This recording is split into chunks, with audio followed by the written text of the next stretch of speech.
So you should right now you should see the image of it's a poster that they have, and you should hear my voice. So see if that works.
Welcome to the Reclamation Center.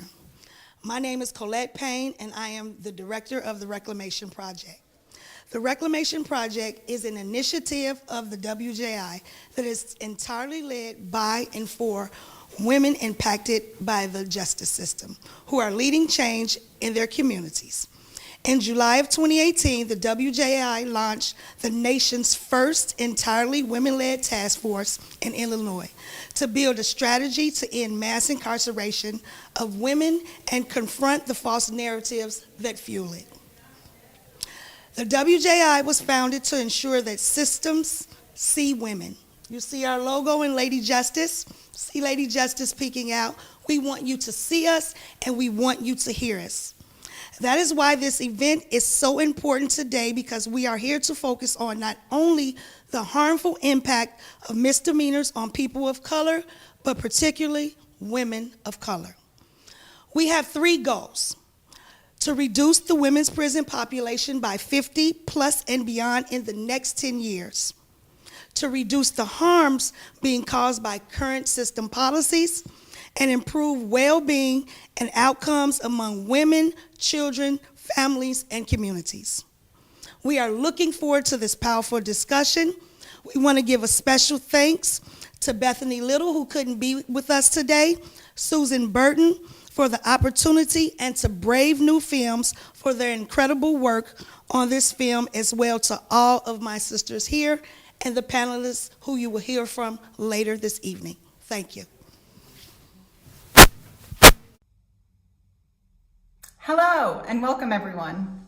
My name is Kimber Kissel, and I'm the Director of Development at Brave New Films. We are thrilled to be partnering with Win Recovery and the Women's Justice Institute to bring you this screening of our documentary, Racially Charged: America's Misdemeanor Problem.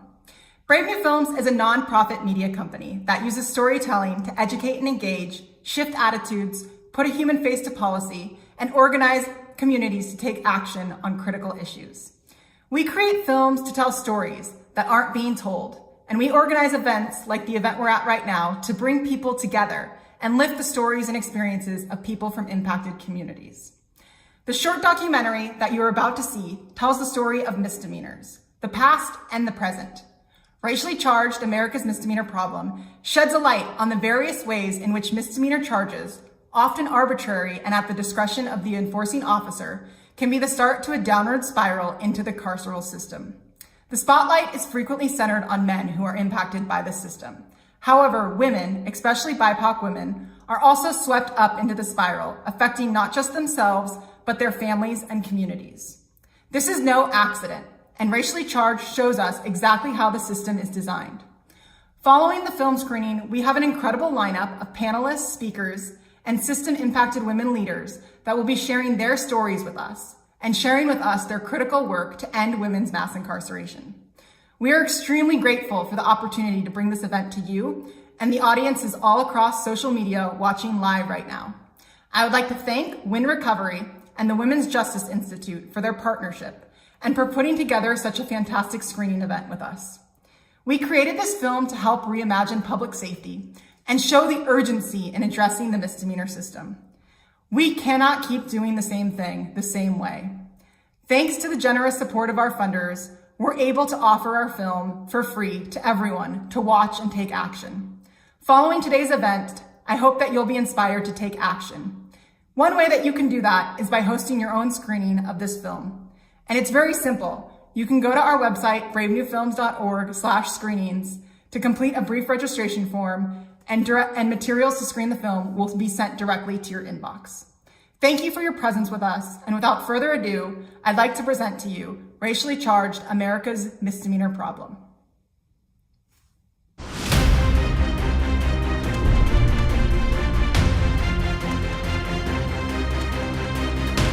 The biggest misconception about misdemeanors is that they are minor. To start hearing more and more stories of voter suppression, that broke my heart. They're the ones that are using the system.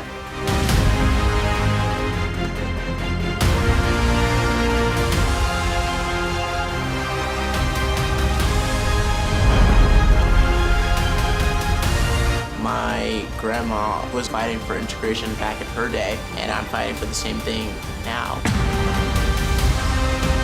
The problem is the system is working the way it's supposed to.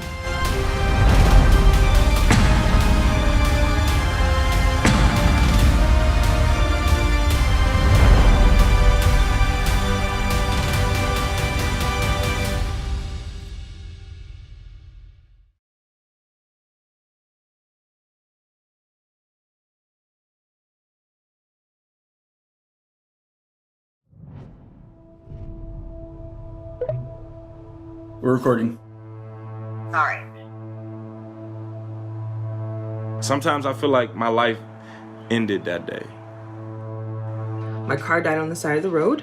A cop walked over to my car and asked me if I needed help, and I said no. John Clark was convicted on a misdemeanor gambling charge and was forced to work on a chain gang. I just remember being pushed, like being cornered into a wall. I was just starting out life. And I didn't think I had anything to hide. Mary Gay was sentenced to 30 days, plus court costs for stealing a hat. I was arrested that evening. It was a misdemeanor. That was the beginning of the nightmare that I had to go through.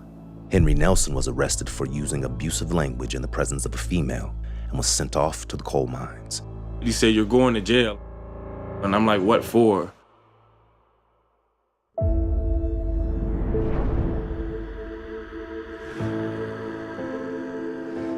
Misdemeanors have historically been the chump change crimes that we didn't pay attention to. I've done nothing. I've done Man, I just got beat up by the police last night. I could have lost my life. 13 million. Well, that's about 80% of all American criminal dockets. 80% of what our criminal courts do is misdemeanors. Got him in cuffs, look. I ain't doing nothing. The story of misdemeanors is the story of law enforcement continuing to prioritize African Americans, Mexican immigrants, America's so-called criminal class. You act like I really just committed a serious crime. You did do something illegal. You crossed the crosswalk. You might see 2 or 3 police standing here waiting for you. Cops will jump out of the van anytime, anywhere. That's what I was doing. The misdemeanor system has not gotten its fair share of blame. Misdemeanors are the invidious first step in the racialization of crime in this country. Too often, arrests for minor crimes devolve into police violence and death for Black and brown people.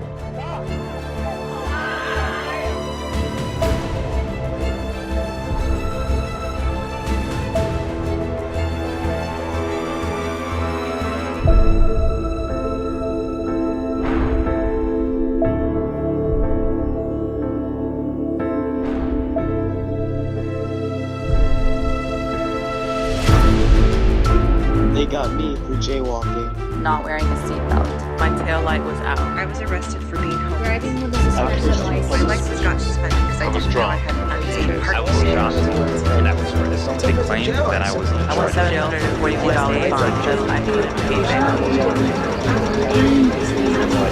How far back that goes is a really dark story.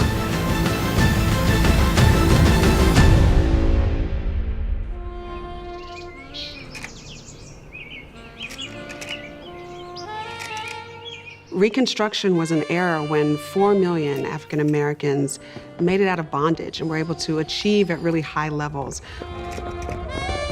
whether it was in business, in education, different ways of prosperity that really threatened white supremacy.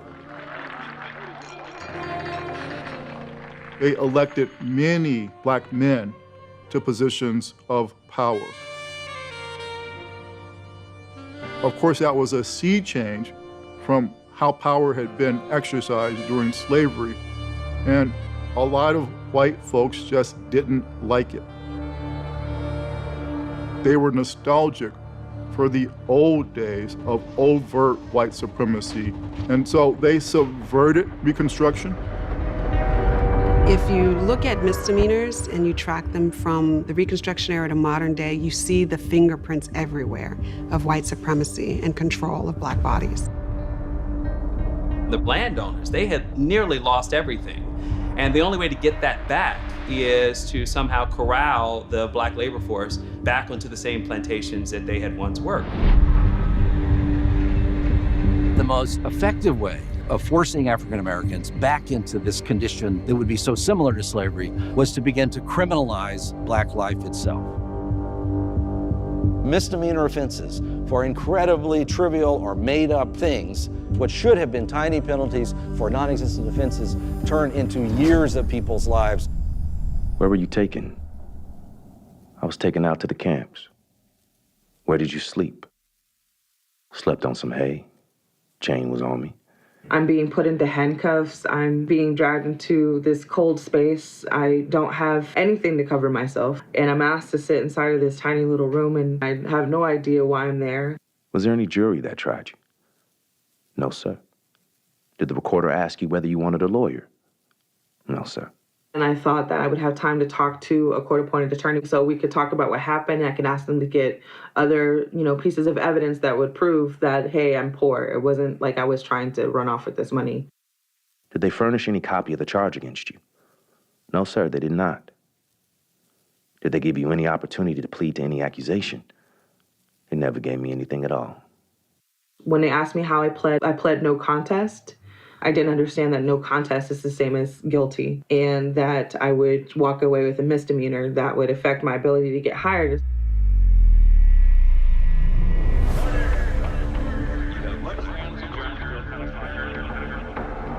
The justice system after emancipation was weaponized against Black people. It perpetuated slavery by making the mechanisms of enslavement pretty much the same. Family separation, backbreaking labor, people having no rights. You could be sold on the steps of the courthouse that you were convicted in and given to the highest bidder. A whole separate criminal code that applied to African Americans was established. Many misdemeanor offenses are best understood as mechanisms of social control. They're not designed to catch dangerous or guilty people, but rather they are tools. We give them to police as additional ways of exercising their authority. Some of these laws were overtly race-based, and with others then and now, the understanding was that the laws would look race-neutral, but they would be applied and enforced almost exclusively against Black people. For these governments to sell prisoners into slavery, you first have to arrest lots of people. There's a big problem with that, though.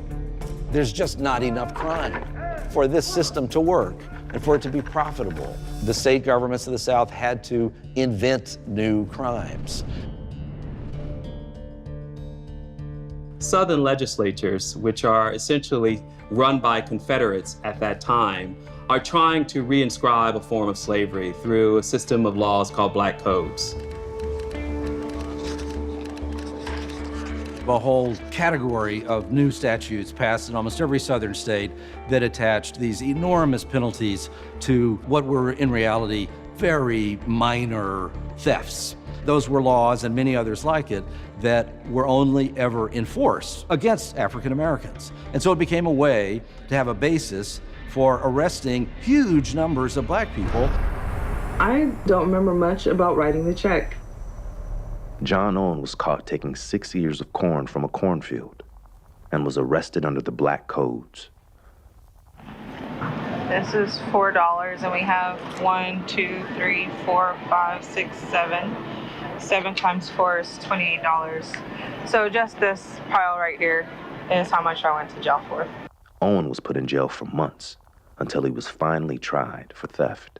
I have a theft charge. It's theft by check. I had money in the bank, but I didn't know how long it took for checks to process. Like, I know better now.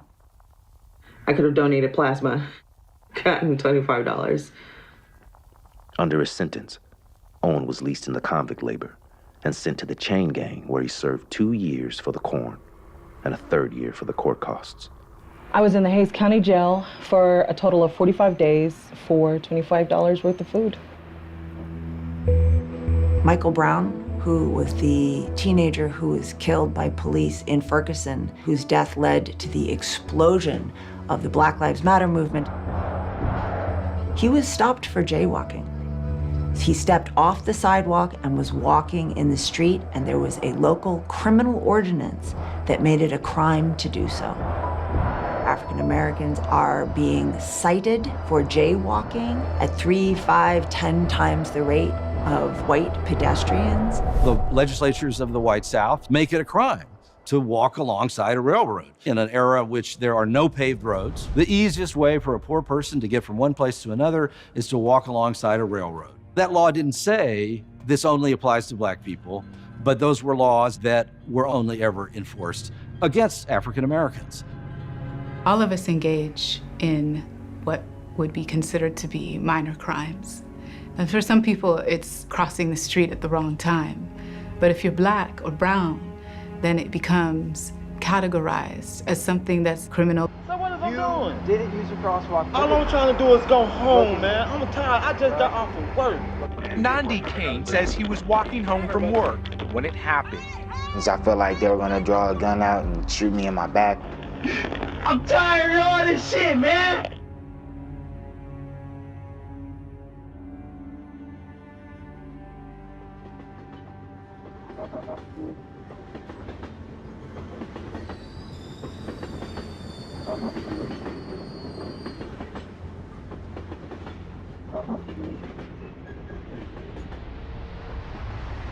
Vagrancy laws were passed that essentially meant any black person who was found on the streets unemployed and couldn't show evidence of work was a criminal, a vagrant.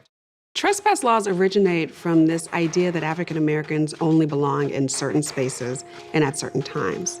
And so they give police officers the ability, under the guise of law, to dictate where an African American person can be, what time they can be there, and how they can operate in certain spaces. My kids' daycare was inside of one of the buildings to the Skyway, so I figured I'd take a walk, find somewhere to sit down, and wait on them to get there. I'm going to New Horizons to pick up my kids. I was sitting there for 10 minutes. Monroe Dolphus was standing in the train yard when he was grabbed by the sheriff's deputy. Monroe stated that he had not committed any crime. Wait. You're gonna go to jail. I'm not doing anything wrong. Hold on. Can you please? No, come on, brother. I'm not your brother. This is assault. At this moment, I saw my children's daycare class and their teachers and everything walking past while this was happening. He took the taser and drove it into my leg, and pretty much at that point lost all control of the leg. The deputy later claimed that the crime committed by Dolphus was taking a 25-cent tin of fish from the lunch pail of a Southern Railway worker. Unable to provide any evidence to support this, the charge was changed to vagrancy. And I kept asking them what I was being charged with. They'll create false charges just to make sure that everything is perpetuated. Judge Longshore found Dolphus guilty of misdemeanor vagrancy and sentenced him to 5 months and 20 days of hard labor in the mines of Tennessee, coal, iron, and railroad.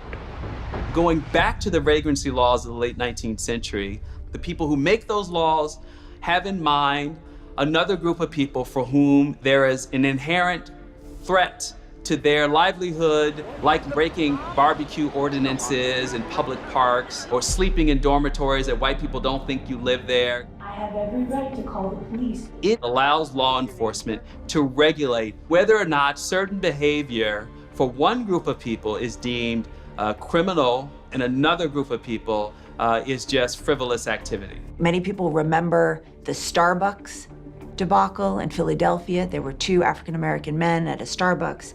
The employee had them arrested for loitering where they're clearly not engaging in that behavior. What did they get called for? Because there were 2 black guys sitting here meeting me? Yes, I did. Loitering is a police tool of choice. It's the go-to offense that police often use to impose their authority. In the misdemeanor system, there is no conduct too minor, no act too small that the state cannot render a crime.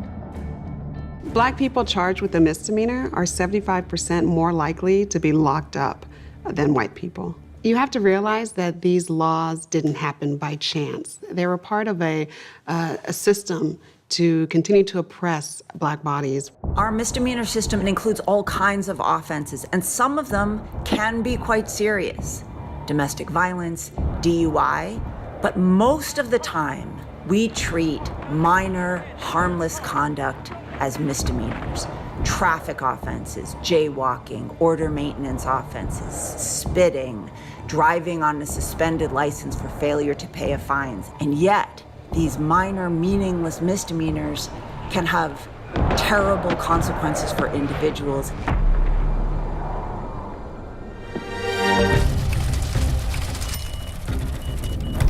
To understand the misdemeanor system, follow the money. The accused are paying for the judges, the prosecutors, and the public They made defender. more than $3.5 million off phone commissary at the jail. It's a known moneymaker. They call it the $20 ad. Time a family member transfers money in JPEG. Pocketing leftover money from the inmates' about food budget. $2,000 a month in easy They are a sales. controversial food vendor with a big fraud, state contract. waste, and Tonight, abuse. Aramark is The in company spotlight for that uses inmate workers. Today's system is estimated at $80 billion. The misdemeanor side of it is a way of saddling people with fines and fees that will put money in the pockets of the administrators of that system. The first time I got a ticket, my insurance had lapsed. So I got the speeding ticket and I got a no insurance ticket at the same time. The next time I got pulled over, I was arrested for driving with a suspended license. I paid the tickets, paid the court costs, paid my fees and fines, but they said for driving with a suspended license, the punishment for that is we're going to suspend your license for 2 years. I would often have to choose between paying my inspection or my registration or paying my light bill or other bills that I had. I had to drive my car to get to work because I had a construction job. If I needed to take material to the job, I couldn't take plywood or 2x4s on a bus.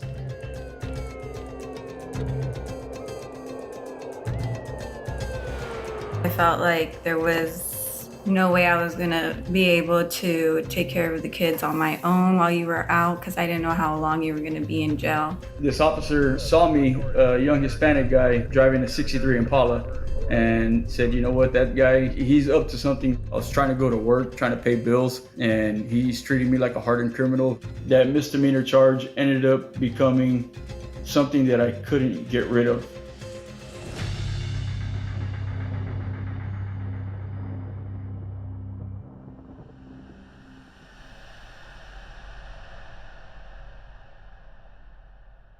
They're being treated as revenue sources, charged daily fees for being in jail, supervision fees, tether fees, drug testing fees, database fees to fund bail bondsmen, private probation companies, electronic monitoring companies, drug testing companies. It is disturbingly similar to the way that we saw African Americans being exploited in the post-war South.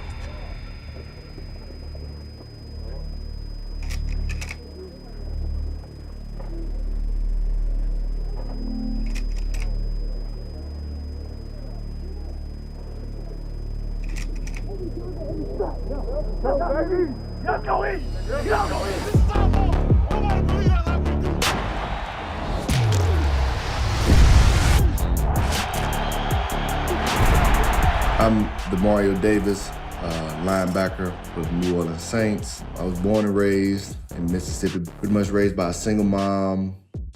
Entering into my second year of college, me and a teammate were caught shoplifting groceries from Walmart. It kind of felt a lot more like a drug bust than us having stole some groceries. The bail was set at $10,000 and I didn't have $10,000. The football coaches bailed us out. A misdemeanor, you're supposed to be able to be in front of the judge within 90 days, but this is not happening. This is not happening in our country. We have people who are spending 7, 8 months in jail who have not even been sentenced.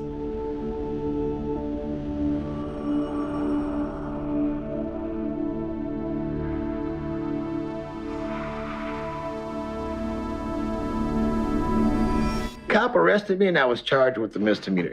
The term chain gang was coined on account of the shackle worn by convict laborers. They said, okay, listen, we're gonna let you go home now. But Scram's gonna come and put a monitor on you. They were taken to an anvil, where a rivet was pounded into the ankle cuffs to keep them closed. Then the cuffs were chained together. The initial fee to get on the Scram was $250. That's just to have it put on. Then after that, they charged me $220 a month for the actual monitor. Many of the convicts suffered from shackle sores, ulcers where the iron ground against their skin. Gangrene and other infections were also common. Right after they put it on me, you start causing these really severe sores and rashes. And their attitude pretty much is, it's court ordered, it's by a judge, and you'll wear it, or you can go back to jail. The emaciated convict laborers worked their entire days barefoot, but the shackles were always on their ankles. They mined in them, slept in them, and those who died of disease or beatings were buried in them. What they're doing is unjust. What they're doing is profiteering, because you're paying them. You're their slave with their shackle on your foot.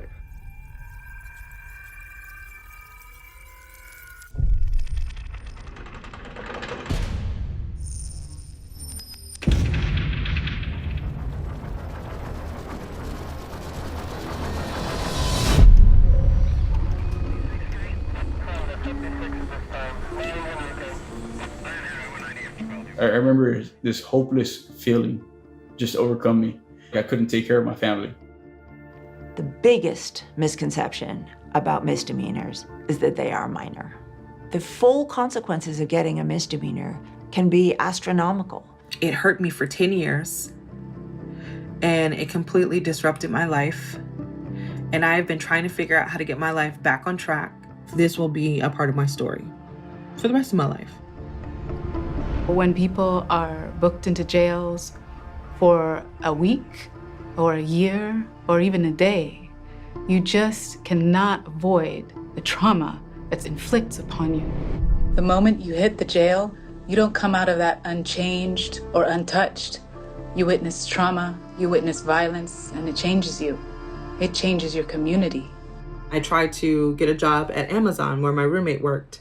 I called to Walmart and I called to several other retail stores. I got turned away because I had a misdemeanor charge for theft.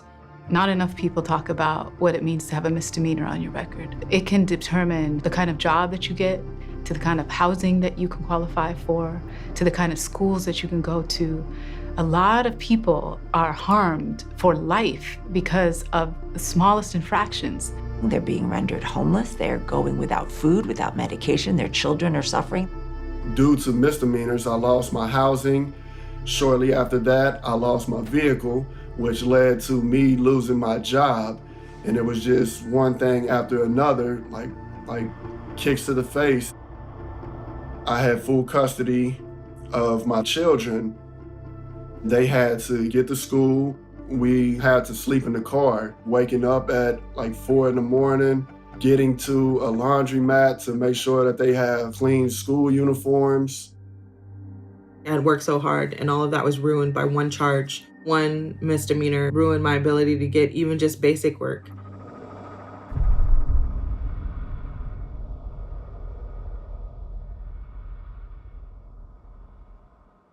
They can't get a job if they have to check a box that says they've been convicted of a crime. They can't even rent housing because they got poor credit when they received a ridiculous $500 speeding violation. So this system was designed both to extract from people, but also to marginalize their presence in society.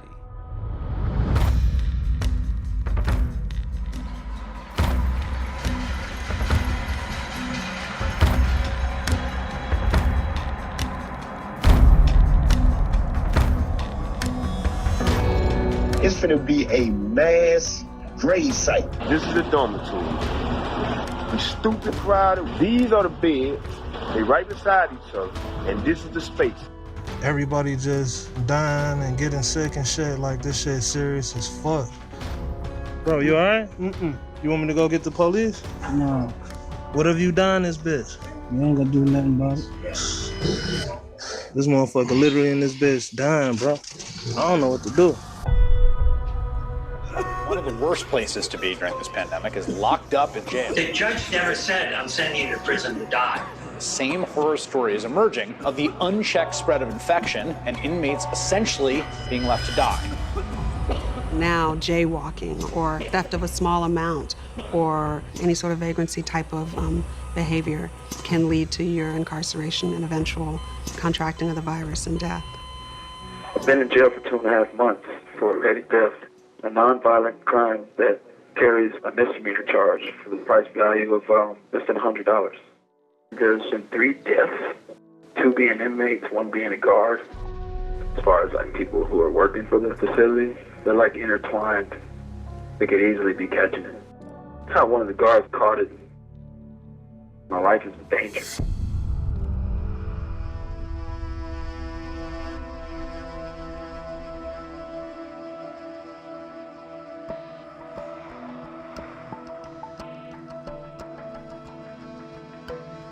These human beings aren't valued enough for us to apply the same kinds of safety measures there that we are in other sectors of society. If it wasn't already bad enough that you are booked into jail because you didn't have the money to pay the ticket and your license is suspended, that is now life-threatening to you.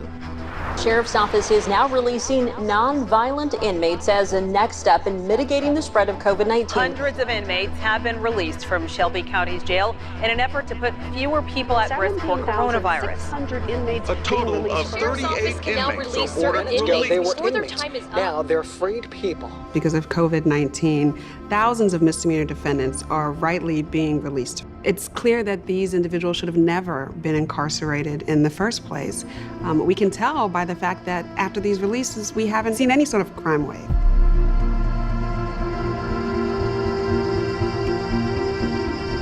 There's a different type of crime wave that should concern us, though, and that's the crime of violence against Black people post-Civil War.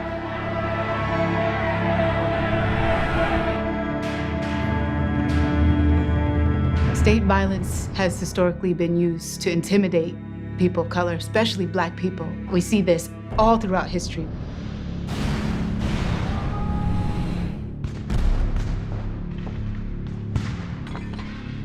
Misdemeanors, they have almost nothing to do with public safety. What misdemeanors do is give police an extraordinary amount of discretion with any minor offense premised on the idea that the Black man is a threat. Misdemeanors are a very specific mechanism that legalize violence toward Black people and keep them in a very particular place, not just as individuals, but as an entire community of people. When we look at so many cases in history, often what started as an investigation or a claim of a petty misdemeanor offense led to police officer-supported and sanctioned racial terrorism. All too often, we see police exercising that terrible authority of violence against people who have only been suspected of the most minor of crimes. The problem isn't bad apple cops. The problem is the system is working the way it's supposed to.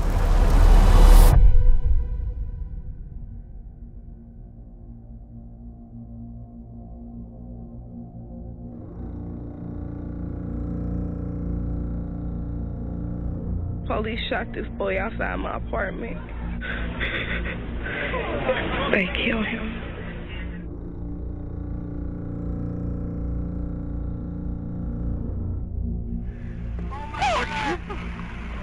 Don't move! Don't move!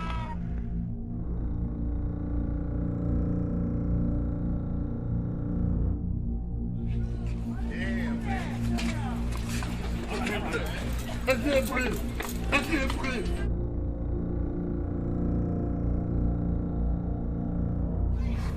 Hey, bro! You move, I swear to God! Hey, boss!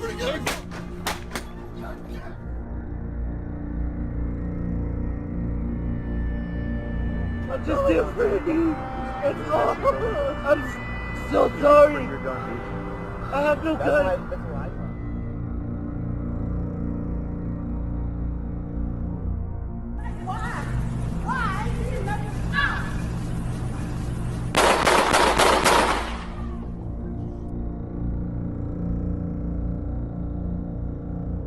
Gray appeared to be unable to walk and was screaming as he was carried, feet dragging on the ground, to a police van.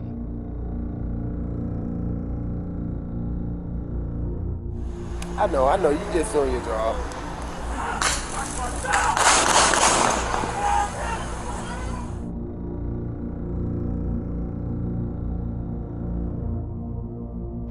Mama, they gonna kill me, man. I can't breathe. Please, give me my dick. I can't breathe, officer. Please.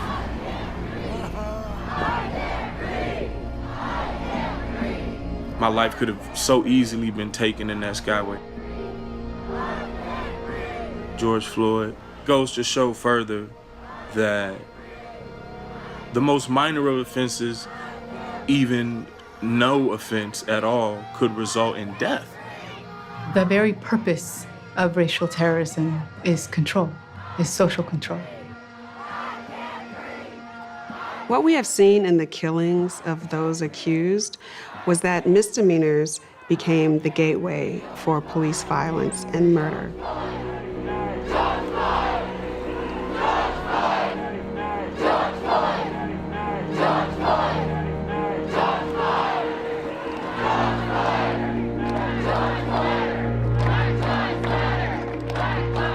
We are seeing decriminalization. We are seeing citations instead of arrests. We are seeing people let out of jail. We are seeing pushback against fines and fees. But at the same time, there is so much more work that needs to be done. Who defined what a misdemeanor is? The whole thing was built on exploitation, on racial violence, on building up industrial capitalism.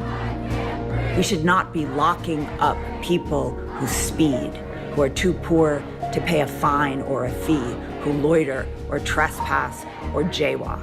They're not dangerous, they're not scary. There's never been a good reason to lock up anybody for petty offenses. Like slavery back in the day, the law itself is doing the work of oppression. The criminal law is providing the authority to arrest Black people, to punish Black people, to kill Black people. And ultimately, the real crime is that we're Black.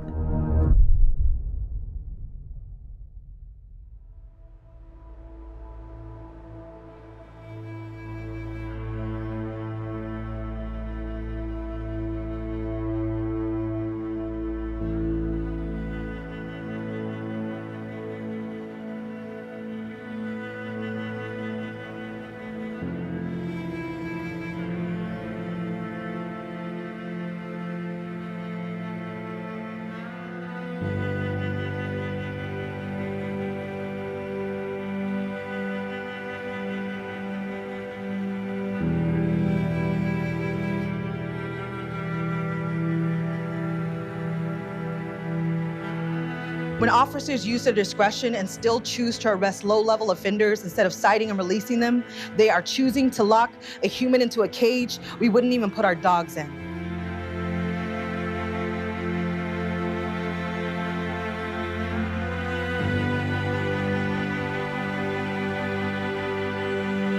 We got 123 people out of the Hayes County Jail yesterday.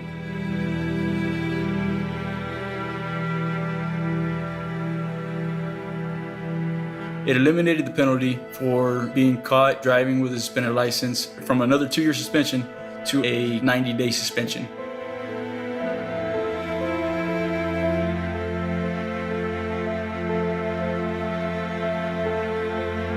Don't allow the outside world to corrupt you. Don't allow the outside world to tell you who you are.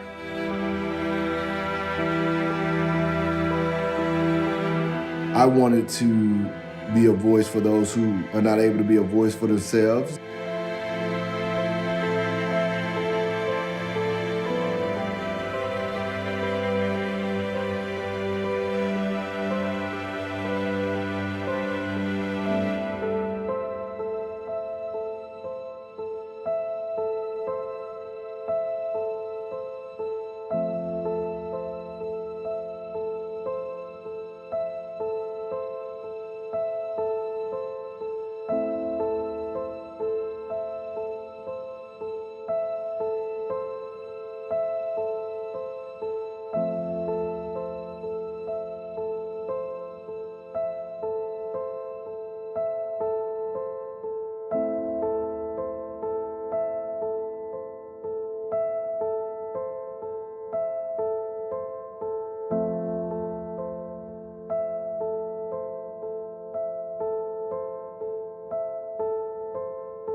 Okay, that was a, oh my God, heartbreaking documentary. Of course, seeing anyone being arrested and locked up for anything felony, but these are misdemeanors. I know a simple arrest or a conviction can ruin your life and prevent you from moving forward with your life.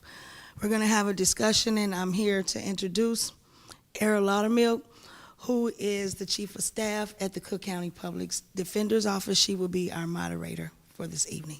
Thank you, Era. Thank you, Colette. And thank all of you for joining us today for the viewing of what has been a very powerful film. I think it really uplifts a lot of information that is impacting a lot of people that if you aren't directly involved in this court system that you might not be aware of. So as Colette mentioned, my name is Era Laudermilk. I am going to be helping to moderate a discussion today. We're going to start today's discussion with a good look at what the data tells us.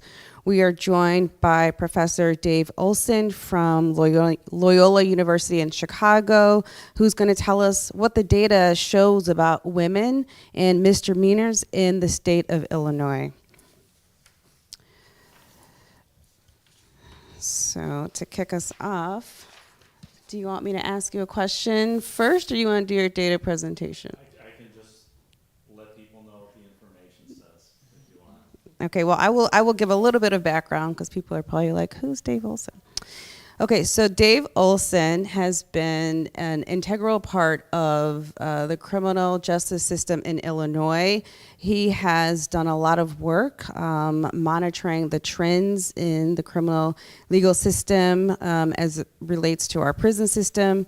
He recently collaborated with the Women's Justice Institute on a historic report that is designed to quantify the ways to dramatically reduce the women's prison population with interventions before, during, and after incarceration. His research has shown dramatic declines in arrests and incarceration among women statewide in Illinois, with reductions as high as 50% since the onset of the COVID-19 pandemic. So with that, Professor Olson, can you help walk us through some of the trends you've found with respect to misdemeanors among women, particularly as it relates to race and ethnicity, as well as the various regions throughout the state? Thanks, and thanks for the opportunity to participate. I think one of the things about the documentary that's important is that misdemeanors are rarely talked about. They account for the majority of crimes that put people in contact with the system, and they vary, as was pointed out, in terms of the seriousness of the crimes. But I want to bring some information to light specifically for Illinois and specifically for women in Illinois. Prior to COVID-19, when arrests for all crimes decreased dramatically, each year between 40 and 50,000 women a year were arrested in Illinois just for misdemeanor crimes. Most of these crimes did not involve crimes of violence. Most involved, as was described in the documentary, minor crimes of theft, trespassing, motor vehicle violations, and things of that nature. 1 out of every 2 misdemeanor arrests of women in Illinois involve women of color. So it clearly is disproportionately impacting that community. And while we've seen decreases in arrests for misdemeanors over recent years, the arrests haven't been equal. We see larger decreases in arrests of white women compared to women of color. We've also seen larger decreases in arrests of younger women than older women. So what we're seeing is a change in the composition and the characteristics of women being arrested for misdemeanors, with a larger share of those people being arrested being both women of color but also older women of color. Which suggests, as was pointed out in the documentary, that oftentimes these arrests can lead to an entanglement in the system that continues for years and years. So that's a little bit about what we're seeing in terms of the trends. I also wanted to just point out some opportunities for change. The documentary pointed to some things that could be done to reduce the number of women arrested for misdemeanors that face then the consequences of the system. One of those things that was pointed out is we can make some misdemeanors no longer criminal. The best example in Illinois that we can point to has been the legalization of recreational cannabis that occurred in the year 2020. Earlier in the decade, prior to the legalization of cannabis, more than 2,000 women a year were arrested for misdemeanor possession of cannabis, which suggests how our thinking can evolve over time. We see some things as criminal in the past that are no longer criminal. But there's also other efforts that impact the number of people arrested for misdemeanors. And some of those are seen as reforms. There have been a number of efforts to reduce the number of crimes that are considered felonies and move them down into misdemeanor categories.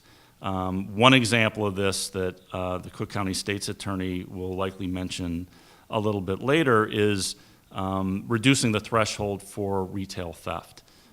This was a policy that was actually recommended and a proposed change to state law in 2016. It was a recommendation by a bipartisan committee that was formed in the state of Illinois, but to this date that law has not changed. But the state's attorney took it upon herself to change the policies and practices within her office that reduced the threshold for felony retail theft down to misdemeanor offenses. The impact of this has been profound. Annually in Cook County, which is where we're all sitting, between 200 and 400 women a year were sentenced to prison for retail theft, for stealing something that's worth essentially $400 to $500. As a result of the state's attorney changing the policies to treat more of those as misdemeanors, we saw the number of women going to prison for this crime in Cook County drop from 150 a year down to 25 a year. So a clear impact on the number of women adversely being subjected to long periods of incarceration in state prison. The last point that I'll make, and it relates to something that was mentioned at the end of the documentary, is the change to Illinois law that will take effect in 2023 around pretrial reform and the abolition of cash bail. Obviously, all these individuals who are arrested for misdemeanors cycle in and out of jails. They have to post bond and are subjected to, as mentioned in the documentary, even a brief exposure to incarceration that can be detrimental. So the law abolishes cash bail, so it eliminates that financial dimension to these charges, but it also emphasizes and encourages the use of citation in lieu of arrest or summonses rather than arrest and processing. And I think all of these are examples of how there are efforts underway to not only decriminalize some misdemeanors, but also make attempts to reduce the adverse effect of people being arrested for these offenses.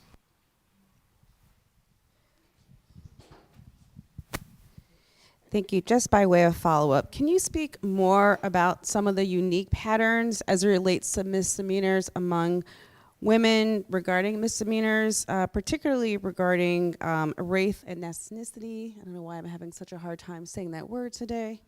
And also the differences regarding the different regions in the state. How are these issues different for women than men?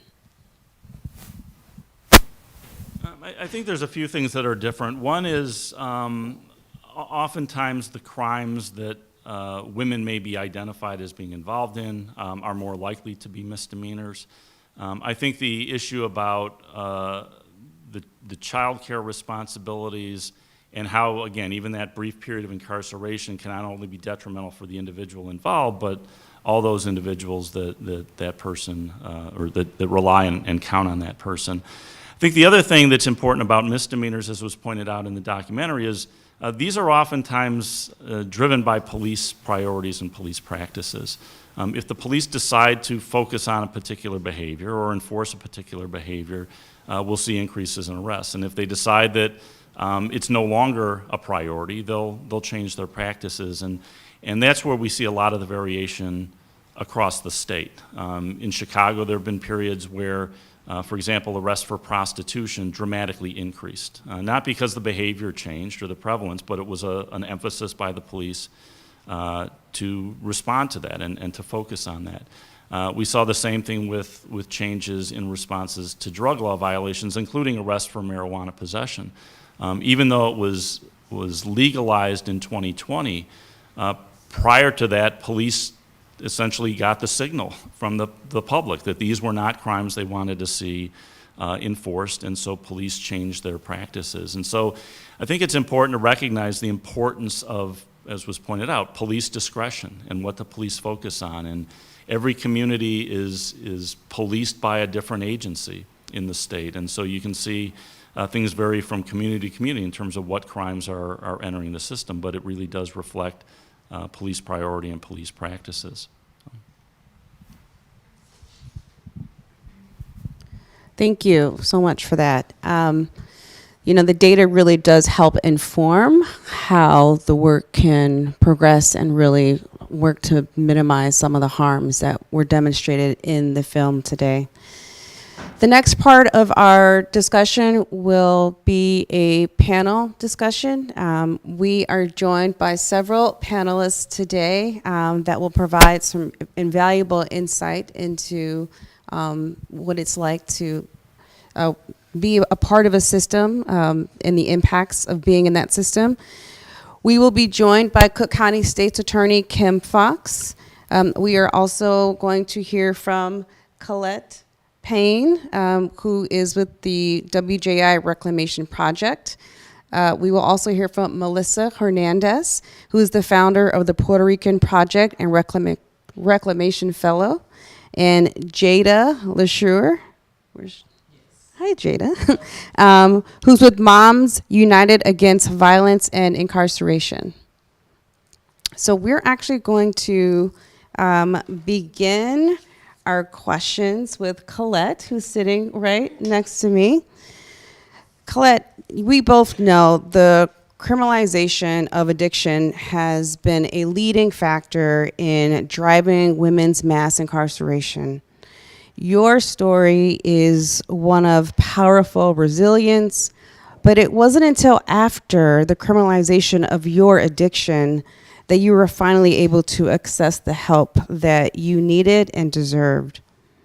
While most drug crimes are felonies in Illinois, what can you tell us about the way misdemeanors related to your addiction and impacted you? Absolutely. So first I'd like to say that I did my first prison sentence at the age of 14 in IYC Warrenville. And it was a series of misdemeanors that sent me there as a teenager,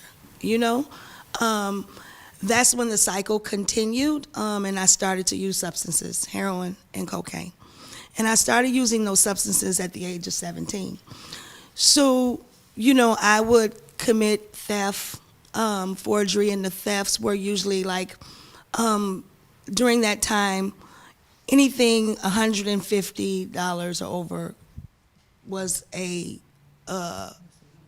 felony. But in the beginning, I would steal small things, food sometimes, shoes, whatever I needed in order to survive because I was on the street. So I had gotten 3 misdemeanors. And once you get 3 misdemeanors, they upgrade it to a felony. So I'm like, oh my God. So that's when it started. And then I end up doing my first adult prison sentence in 1999.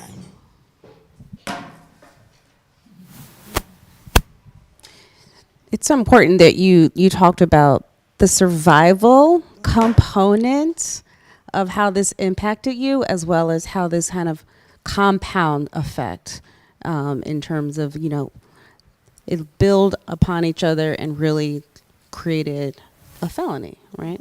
I think that's really important because I think a lot of people watching might not realize that compounding effect, or might not realize the survival component to why women in particular find themselves doing actions that are labeled as misdemeanors just out of mere survival for themselves and their children. So thank you for uplifting that.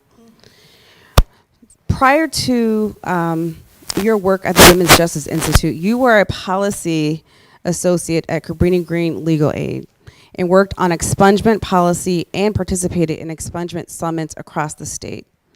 What did you learn from that process as it relates to the harmful impact of misdemeanors? Absolutely. During my time at CGLA, I would work on the sealing and expungement summits. So we passed a bill, I believe and that was the sealing expansion bill. During only felonies that were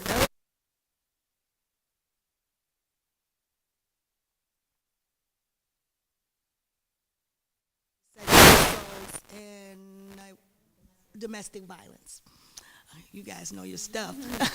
So we would do these summits, and people would come to get their records sealed. So we're in partnership with Prairie State. We're going downstate where people are coming in by the droves. This goes to show you how many people are trying to get their record cleared so they can move on with their lives.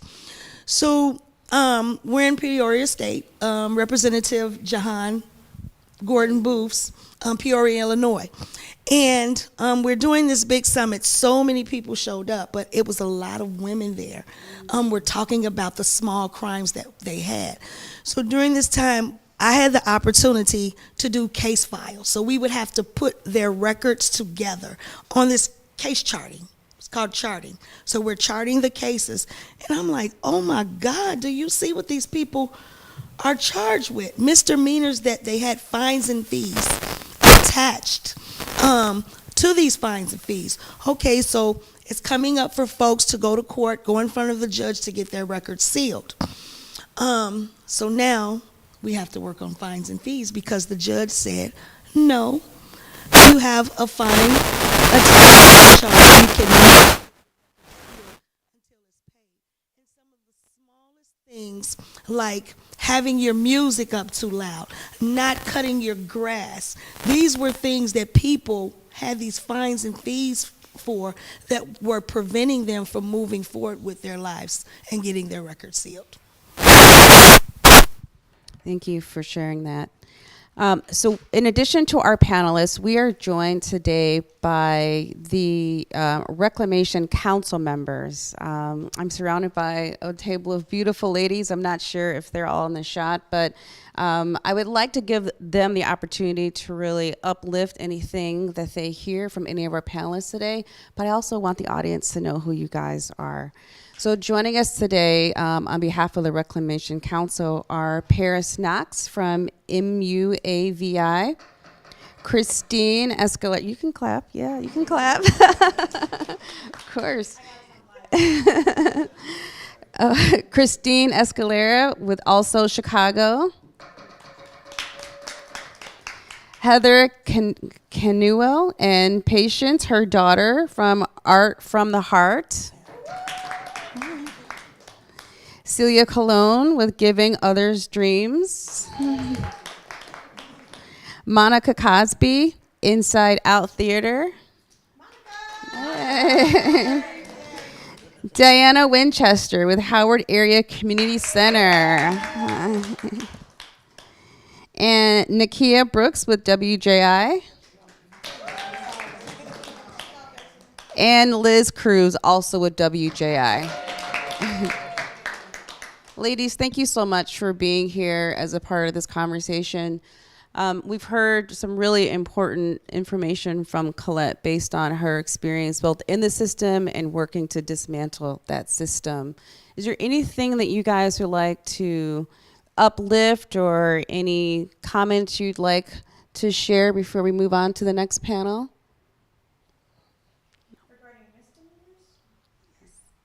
Yes, regarding just in response to what Colette shared. And I see that we have a hand raised. So I'm going to pass the microphone so that your question can be heard by the audience.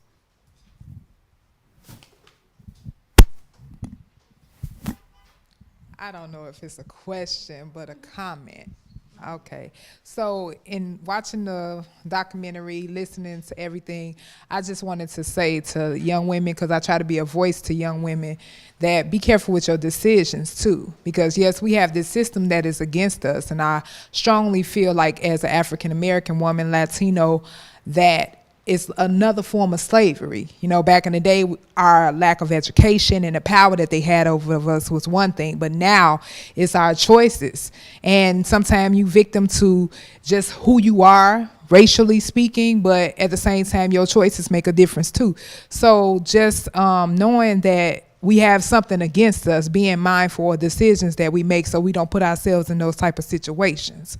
And so I just want to continue to attack these things so that we can be free, fully free. So that's all I have to say. Thank you. I would like to say that if there was more, like the $80 billion, that number, $80 billion they spent locking us up, destroying our lives and our families' lives for the rest of our lives. This is not just our harm that are in here, it's generational harm.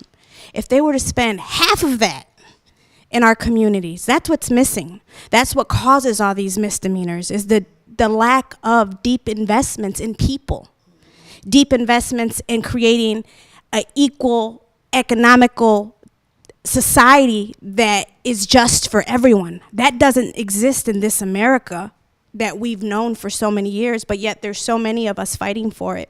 And I think as long as we as people continue to fight for what's right and bring attention like they are with, I mean, this video, this film, wow, is all I can say. Like it stirred many different emotions inside of me. Some stuff I couldn't even watch because it's very triggering. Anger, disappointment, hurt, rage, but then also action, like what am I gonna do? How am I gonna stop this? Can I do more? Should I be doing more? All of that comes into mind. Thank you. Absolutely, Celia. So we're gonna turn to our next panelist now, Melissa Hernandez.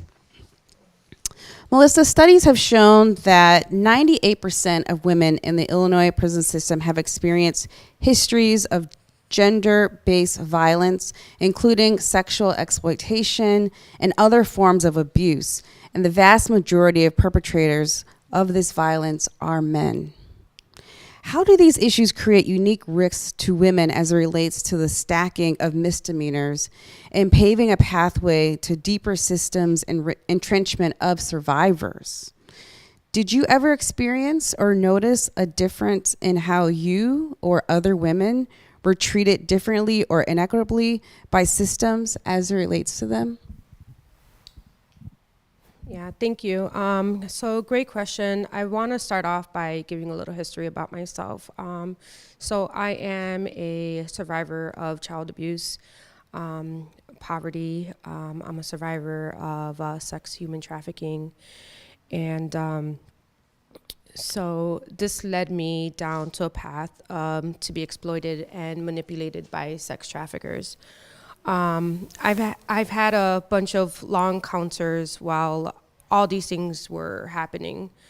So when the criminal legal system became involved and criminalized me as opposed to helping me, there was no ability to help identify my victimization, having a hard time, at that time. So how this translates into my life, the more I was abused and sexually exploited, oh, sorry. I was supposed to. Oh, okay. Sorry about that. So, the more I was abused and sexually exploited, the more I was interfaced with the criminal legal system. So instead of seeing a teenage girl that has been abused from a young age and being exploited, they saw a criminal and did nothing to help disrupt that cycle. The police somehow thought that continuing to arrest me and smack me with misdemeanor after misdemeanor will solve the problem. So there was a time when during the time I was being trafficked, a raid happened, and I was arrested along with the male pimp and another female victim. We all went to court, and he was released the very next day because he had an education and no criminal history. And because of my long misdemeanor background, I was given jail time. When I first got arrested that day, the police stated that I will be released the next day on a misdemeanor sex charge. But once they ran my background, they became excited, high-fived each other, and acted like they hit the jackpot. Then I was smacked with quite a few more misdemeanors, which also led to a couple of felony charges as well. And I was facing up to 15 years prison time. So instead, all it did was take a young girl who experienced abuse and violence all her life and entrenched her more deeply into the criminal legal system.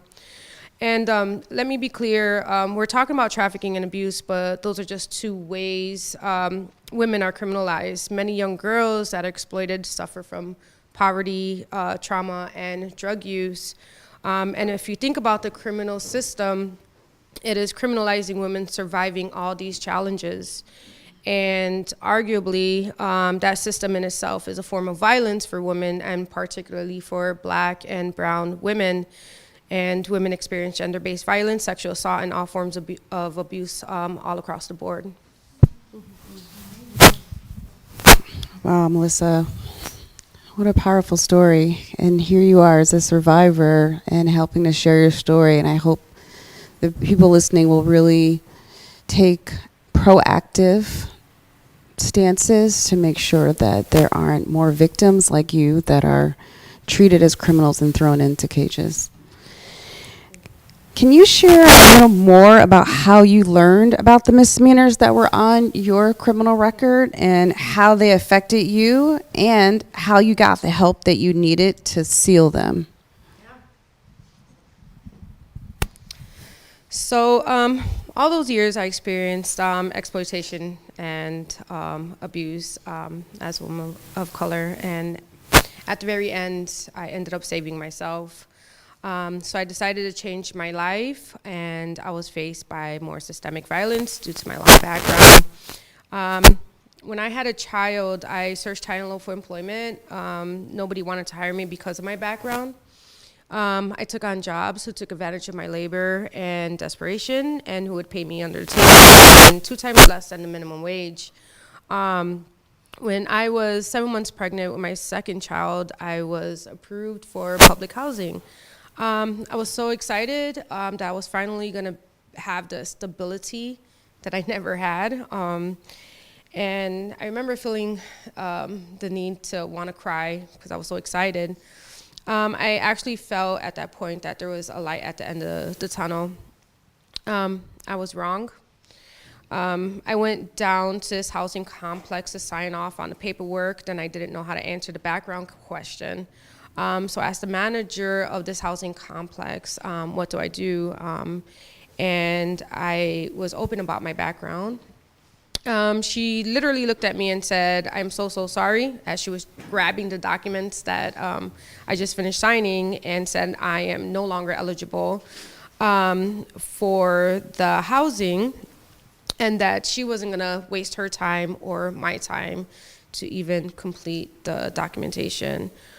So basically, my criminal background continued to haunt me, and decided that I was undeserving of support. I continued to struggle for many years, battling depression, trying to figure a way out. And because of my determination to break that cycle and prevent my children from experiencing the same things I did, I reached out to Cabrini Green Legal Aid, and I did request help with my background. They took on my case. What I didn't know until Cabrini Green Legal Aid told me was that I had over 15 misdemeanors on my background. And they were able to seal my whole record. Shortly after that, I was able to find a job. I went to trade school. I did apply for public housing, and that's basically when my life started becoming stable. It was after that I started my healing journey from all the traumatic events I went through since I was a kid. And if CGLA didn't assist me, I would have still been trapped in a cycle of poverty, trauma, and abuse from the system and the haunting background. And my children would have been stuck in that same cycle. So. Thank you. You can clap, yes. So I want to give the Reclamation Council members an opportunity if you have anything you want to uplift from what Melissa shared with us today, or any comments. Hold on, I have to give you the microphone so the audience can hear.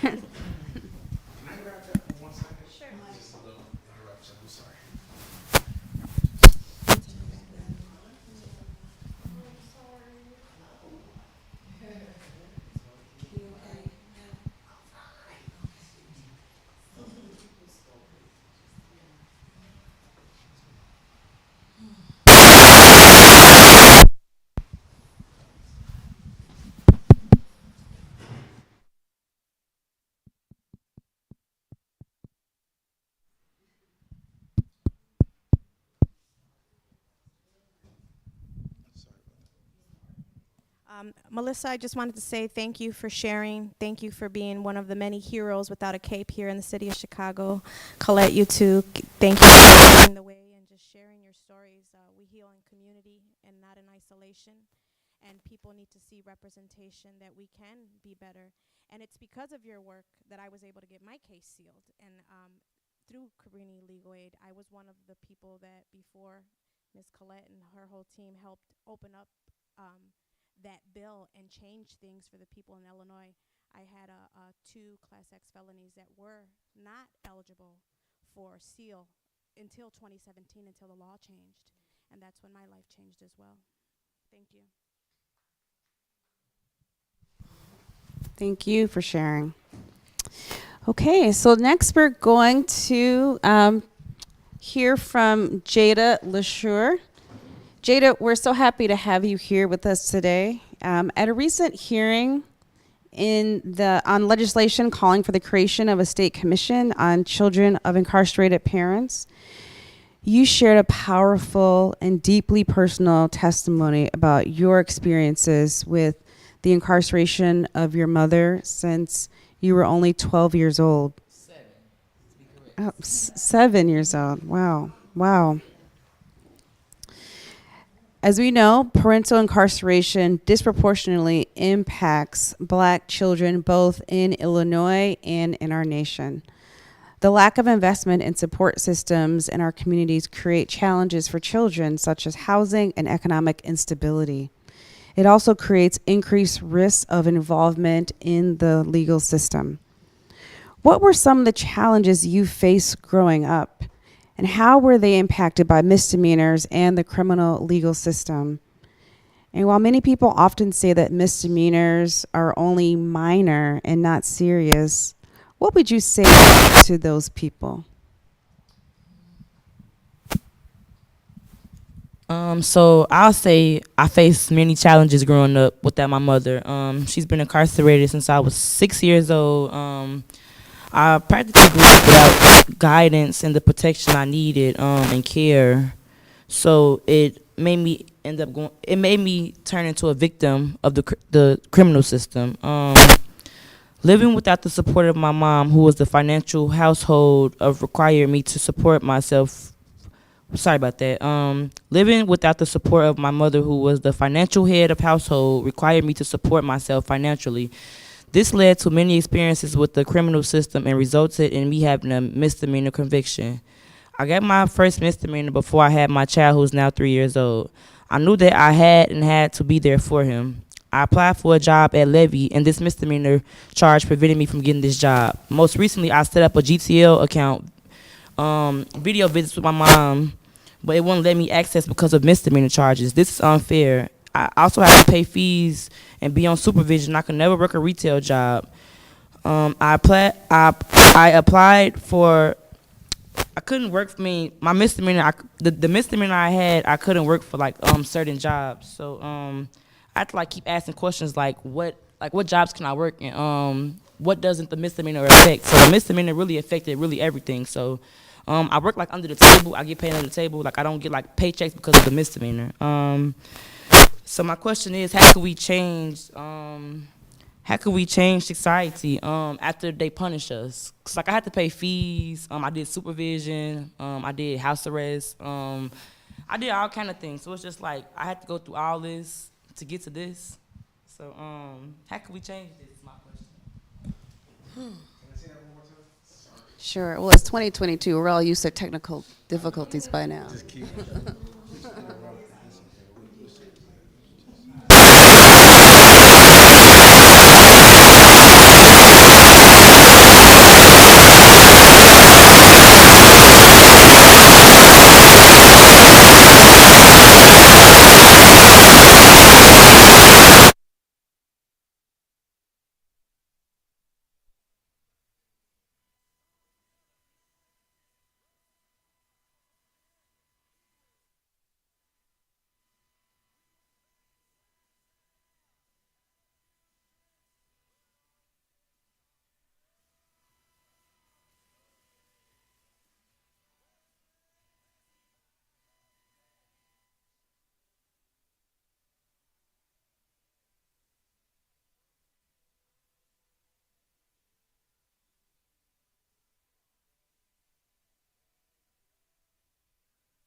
Mic check. Mic check.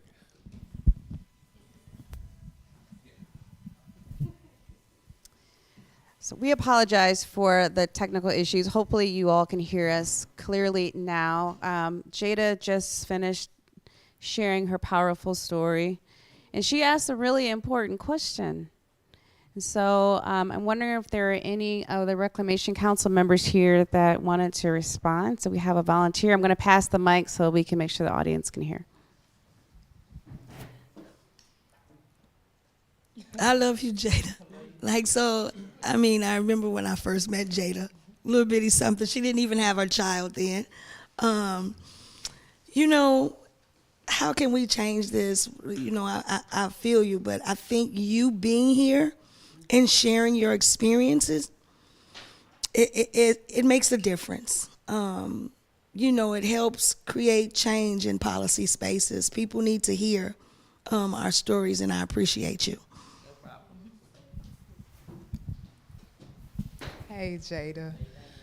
So you stirred something up inside of me because we've talked, and it also challenges me to do a better job in my career because we do have the opportunity to network with employers on your behalf to try to help you get employment. So that'll be my goal this week, is to help you, because there are opportunities with agencies such as mine and other reentry programs that if you have a barrier to employment, that we work our ass off, to get you employed. So that's something that we can talk about this week, because there are answers out here, but legislatively, we hope that things can change so that won't even have to be a barrier for you.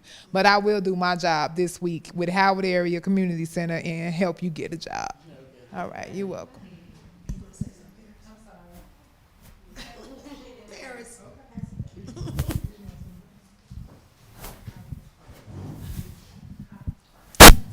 Hello, Sadaka Williams with the Safer Foundation and also advisory committee member with WJI. I just want to share that what you say speaks to me, because I'm a mother of 2 children whose father is incarcerated. And right now, I'm all they got.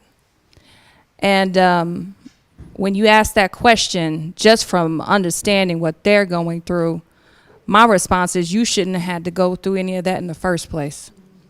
Because when you needed help, there should have been resources there to help you the moment that that happened. You shouldn't have had to been subject to the criminal legal system the way that you were. You shouldn't have had to struggle the way that you should have, or that you did, I'm sorry. You shouldn't have had to went through all that. There should have been mentors there. There should have been teachers there. There should have been healthcare professionals there. We have to change the way that we look at issues. The onus it wasn't your fault. You were put in a situation and someone should have helped you. When you were asking for help, it should have been given. One thing that I can't stand is when people ask for help and people talk about it instead of doing something about it. Because that's all you needed at that moment was someone to help you.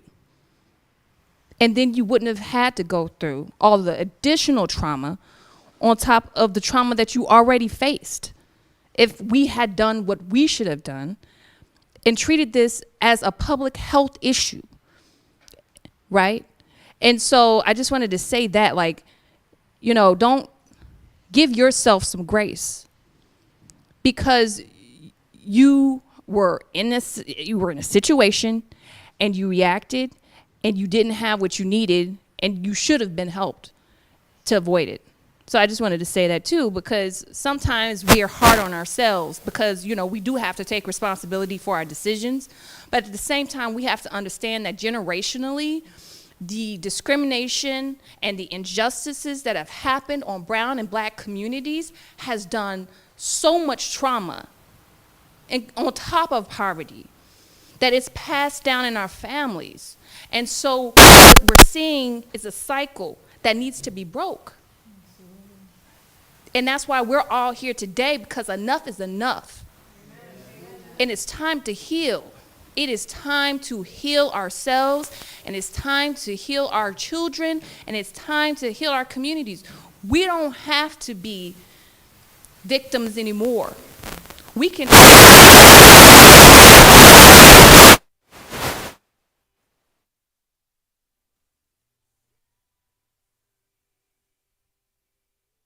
You know, because it's scary. You don't want to get told no again.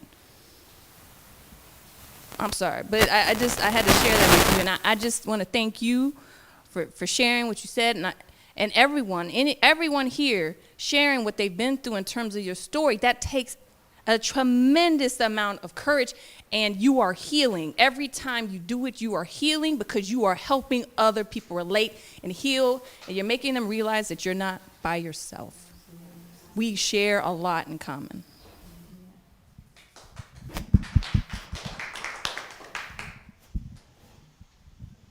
That was powerful, Sadaka, and it really actually set us up for the next part of the discussion. You said it best. We're not here to just talk.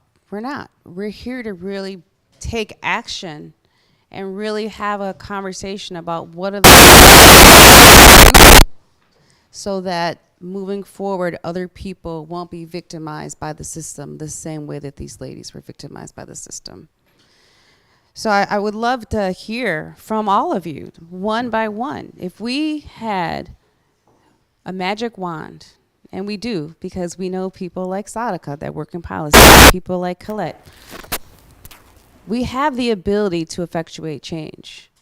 We've heard how change can have a powerful impact on helping people move forward with their lives. So what else do we need to do? If you could do one thing to change the system, what would that one thing be? So we're going to do like a lightning round, and we're going to pass the microphone around the table, and we're each going to say that one thing that we can do to change the system. I'm going to start on this side of the room.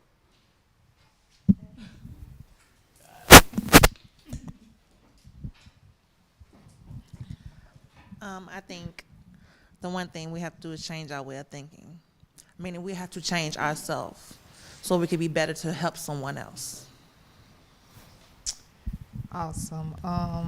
One thing I can do additionally is be more of action than just words, and have follow through, and continue to tell my story and be of help and service to the community. I agree with both of what y'all said. And from what like I see is like what I would love to really for real change is who's in power, who's in the play of making all these calls and putting all these officers out in the street. Because what I see, I do street, well, I'm an outreach worker, right? But I do domestic violence now, outreach work. So I've seen violence in the community and how they respond and how he was saying, like, what they choose to pick and focus on, right? But the school to prison pipeline, right? And how we do single out people, trump them all with all these misdemeanors, and now it's a felony, and now they're just in the system, like, you know, like, but to be the solution. I want to be the solution. I do this work because I believe in it, and help get back to my community.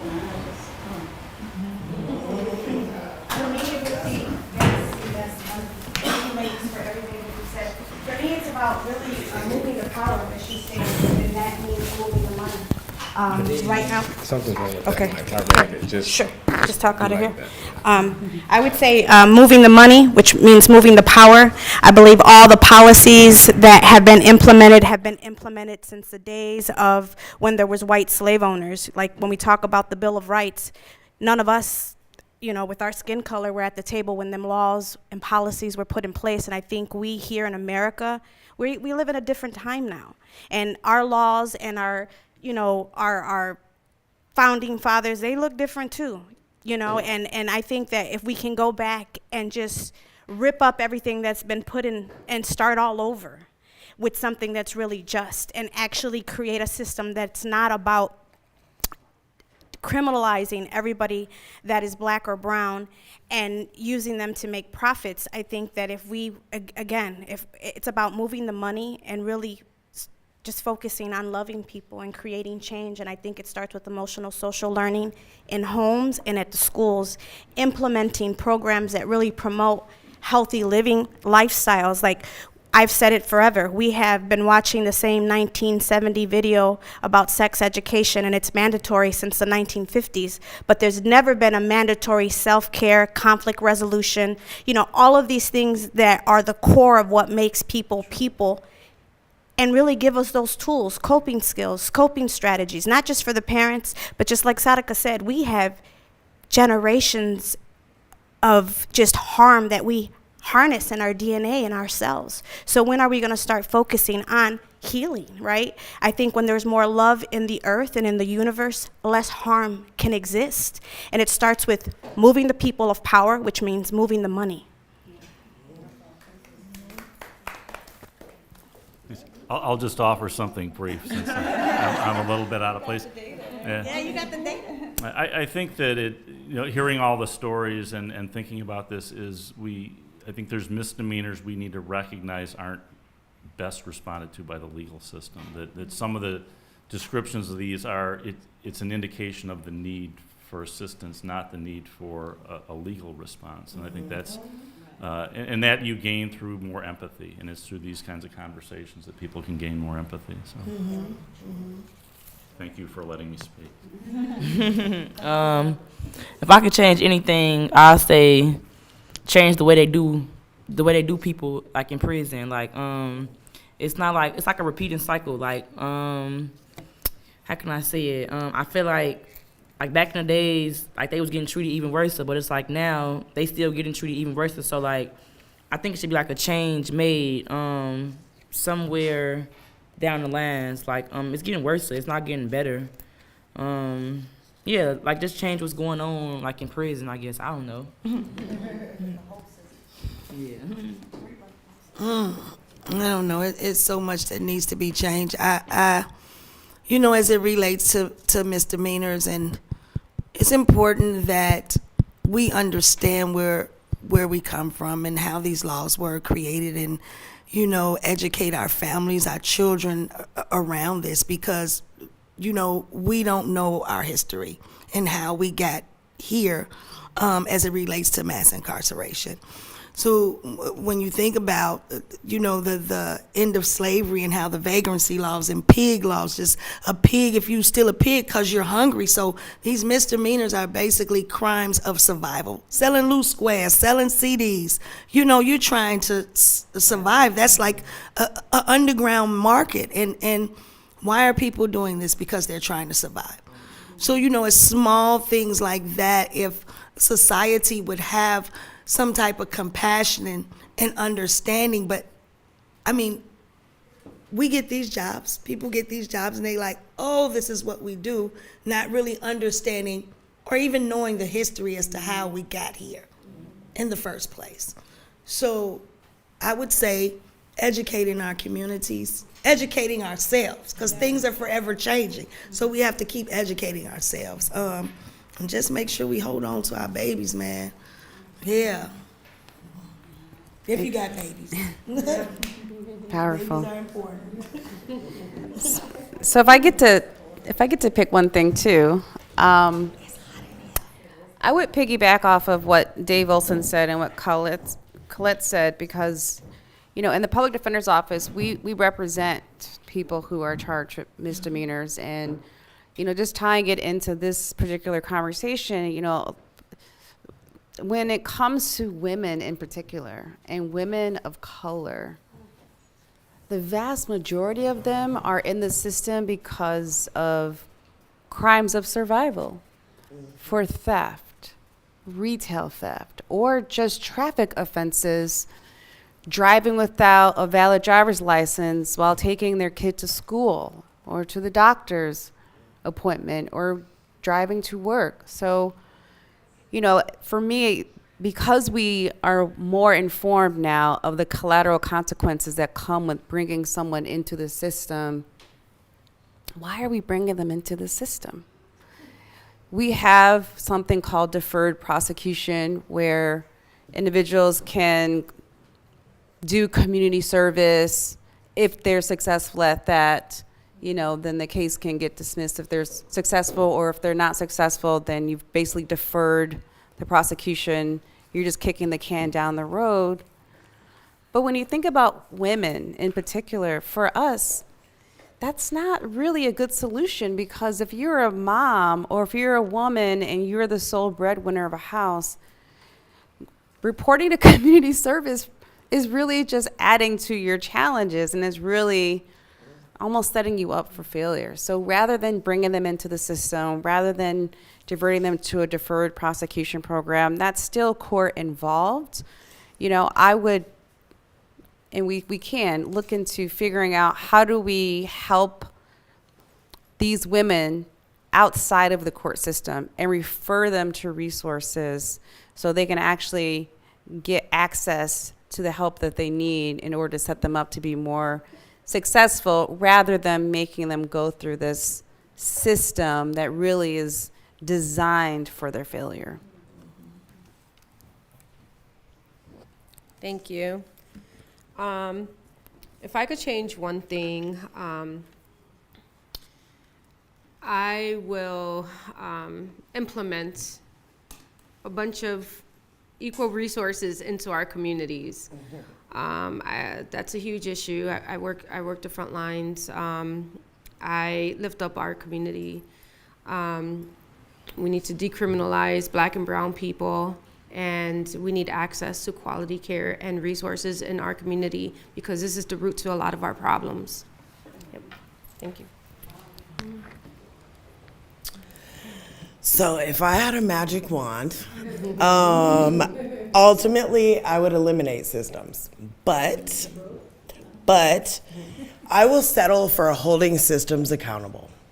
Just like this young lady said, your misdemeanors lead up to having your baby cuffed to a bed for driving offenses. So there are things that continue to build in Black and brown communities in Chicago and in Southern Illinois, all over this state. And I think misdemeanors for women kind of need to be eliminated in the ways of ED monitor, or women's treatment center where women could go and be pregnant and be safe. If we could eliminate systems, it would be the ultimate goal. But to hold systems accountable is what my magic wand would do. And then put the money, like Celia said, into the programs that we so need, Chicago so needs. The Women's Treatment Center, how many years has that been closed? And if it wasn't for programs, the beautiful young lady you guys see out there wouldn't have a bond with me. And it was because of misdemeanors that I gave birth cuffed to a bed. So I think holding systems accountable is number one. Thank you. Hi, guys. I feel as though a huge percentage of individuals who are incarcerated, most of them, majority, a lot, have they're drug addicts, sexual assault victims, domestic violence victims, and I just feel like a lot of people need help. We need more help. We need more love. We need more programs like accountability programs, etiquette programs. We need to raise these children better because like me, like grew up in dysfunctional homes and street gang violence, and like I was in the streets, robbing banks, everything. And we need to be held accountable. Like we do need the system, but a lot of people need help. If you see someone has been incarcerated 20 different times for retail theft, obviously that person needs help. That's a person that needs help. Like we need more, and then it is a lot of, it's a lot of resources that's out here. But a lot of people, they lack the, they just don't want to get up and go and do it. People just lack accountability. And a lot of people just need to be held more accountable. We need to be better with raising these children. We just need more help. We need more love. We need to just come together and we just need more love. That's what I feel, because we need to be held accountable. Because some people do need to be incarcerated. Well, thank you, guys.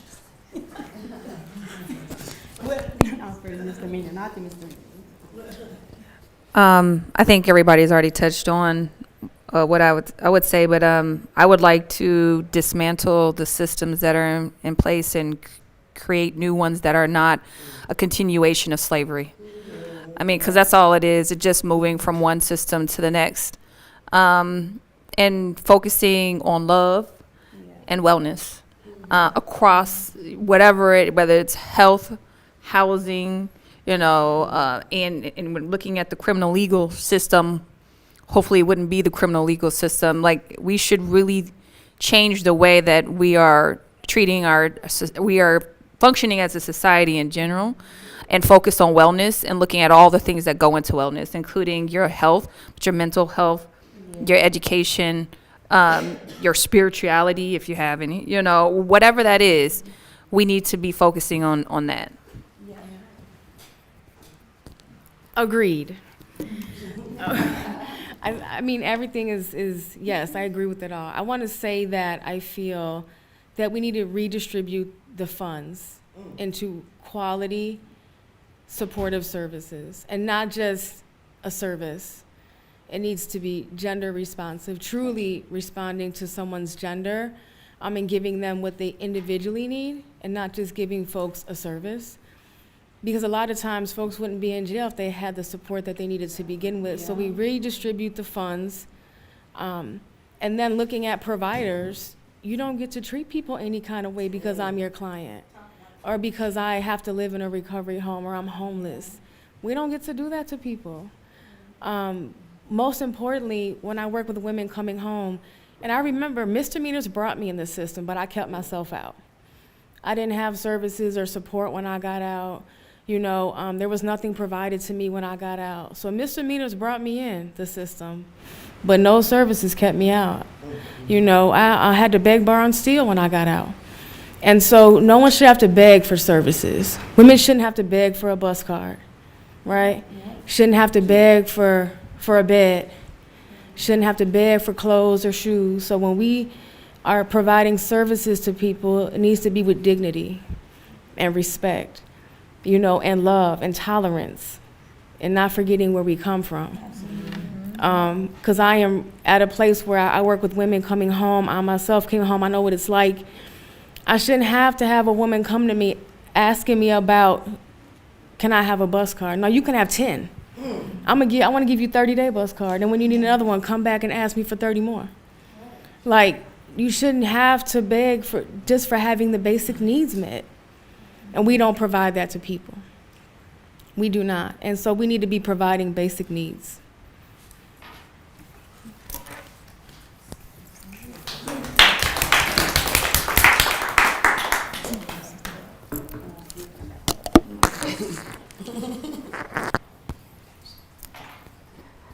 I think that was powerful. That was powerful. I think at the heart of everything that was said is this idea that we're people, right? And people should be treated with dignity, respect, and love. Period. Period. I want to thank our panelists for joining us today. Ladies, it takes a lot of courage to share what you shared with us today, all of you. It is not lost on any of us that in order for you to be here today, all polished and telling us, there was a lot of hurt and pain and trauma that you had to overcome in order to get here. And your power, you all have superpowers. Your superpower is being the ones to dismantle the system. You've already started. And I encourage all of you to keep going. Because if you could overcome what you've been through and be here smiling and advocating and pushing for reform, we could change the world. We could change the world. So with that, I'm going to hand it back over to Colette to close us out for the day. Yeah, we can see. Do we have questions? Do tell. Do we have questions?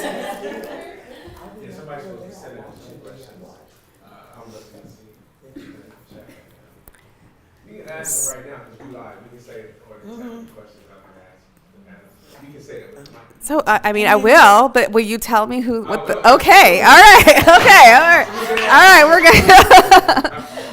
good. Okay, so we do have a. Anyone on Facebook or YouTube, they have any questions for anyone on the panel?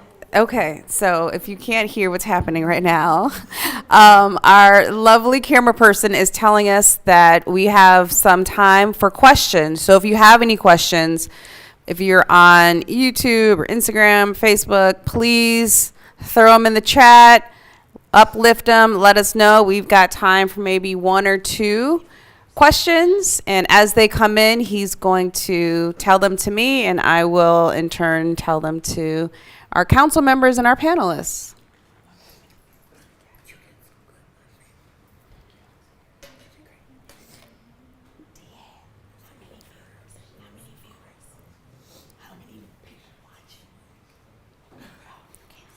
So we're just gonna wait a second. I think that I can feel it. There's a question. There's a question coming. The audience have to ask questions. They're not some questions. Okay, audience. We're gonna give you a couple more minutes. If you're listening, if you're watching, we're talking to you. If you have a question or a comment that you'd like to be a part of our discussion today, we'd love to hear from you.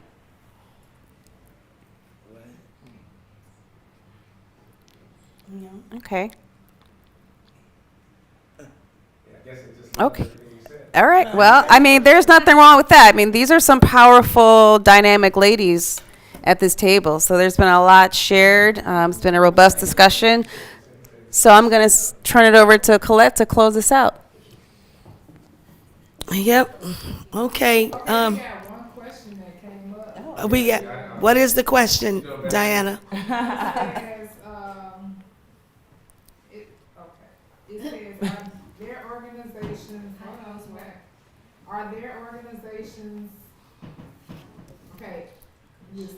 Are there organizations in SF Bay Area that do the work? San Francisco Bay. Say you need where I can help. That's the question. Yeah. Okay. Repeat, say the question in there, but let them know we're in Chicago. All right. We in the shop. So for Miss Marcia Orbellion, we're in Chicago, Illinois, so that's our basis. But anything else you want to further say? Okay. Okay. The next question, beautiful. Are there? Oh, that's you, Paris. This one. Which one? Miguel Smith. Miguel Smith. Where? I don't even see Miguel Smith. Oh, Gail Smith. There you go. We have a question from Gail Smith.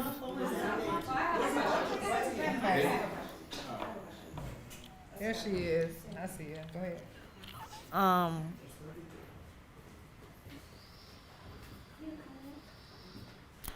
Gail Smith's question is, how can we keep parents out of the system from the end?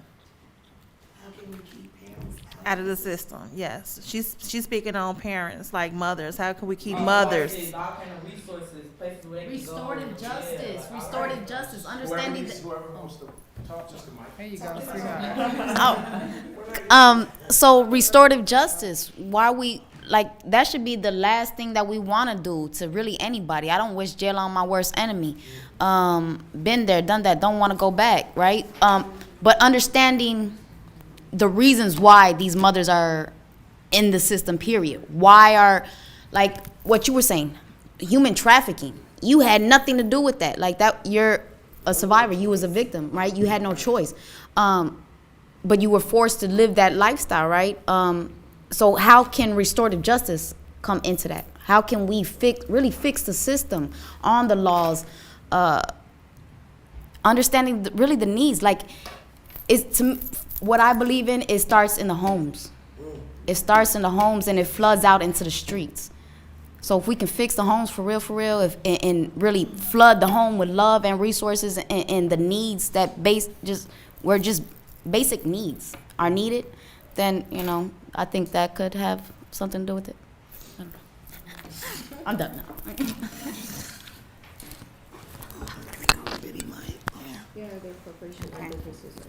So we have one more question. Trish asked, how are we changing misdemeanors from a grassroots level? So from a grassroots level, I would say it takes people on the ground, people in the community, people who have experienced this, to start educating their communities, building relationships, and talking about what's really happening. I mean, again, looking at our past, how we got here. So it needs to be education around that. Civic engagement is important. But then I would say this, sometimes it's hard for people to even show up when you don't have anything to eat. It's hard for people to show up when you don't even have a bus card to get there. Folks want to get involved, but when your basic needs aren't being met, that's all you can think about. Is, hey, my needs aren't being met. I really want to show up to this meeting, but I got to go do X, Y, and Z right now. You're in survival mode. And then, even, we think about, I often say this, when it comes to accountability, yes, we hold ourselves accountable, but we got to hold systems accountable as well. And, I think about how I come from a loving home, had both parents, went to Catholic school, but poverty played a big part of my life. I couldn't understand, Ma, you sending us to Catholic school and I'm hungry for real. I can't even think. And trauma is real, and people experience trauma in different ways. Nobody in my family ever went to jail or prison or ever did drugs. My trauma, it was the same situation, but I experienced it differently. But as it relates to grassroots, this is it right here. We're doing it. So you go into your community, you see somebody experience, hey, come on, let's go to this meeting. Let's talk about these issues, and then you take it to another level. You create a bill. and you lobby the hell out of it in Springfield. Okay, so I have a fault. Yeah, sure. Our cameraman he's doing double duty today.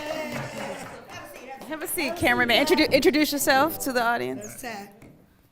My name is Ty, but I wanted to comment on what you were saying about when people don't have that money. Like there's this chart, if you guys heard, it's called like Maslow's hierarchy of needs. And it talks about that. Like, if you don't have your basic needs, I can't worry about the water in Flint if I'm worrying about trying to feed my kid. I can't, because I'm in survival mode and no one takes that into consideration. If we had our needs met, you would meet a completely different person. Think about why people commit crimes. People, most of the time, it's economic. If they're trying to feed their family, they're trying to feed themselves. No one's going hungry. You know what I mean? And if you just look at that, they're in survival mode. It's hard for me I cannot do anything but worry about feeding myself, my kid, that's all. I can't worry about those other problems. They're there and they're real, but I can't give any energy to that because I gotta make sure that my people's straight. But if they're straight, if they have the resources, they have jobs in communities and things like that, then you're gonna meet completely different people. You have people doing life in prison. You give them what they need, you're gonna meet a completely different person. And greatness will come out of them. But when they're in survival mode, it's about survival. Whatever it takes to survive in whatever geographical area, that's what I'm gonna be to survive, period, point blank. That's why when you said that, I thought about that. And I was like, yeah. Okay. So, no more questions. We got 5 minutes. Who wants to? Okay, you hear, say that? You gotta, let her read it. Let her read it. Go ahead. Read it out loud. All right, we have Fred Weatherspoon. Brother Fred. Yeah, hey Fred, we see you. How can men whom share similar experiences be more helpful? I'm sure someone can Yeah. answer that. Go ahead. All right. Well, you need the mic. Give it a mic. Let Heather answer this one. Precious blood in the house. We see you, Brother Fred.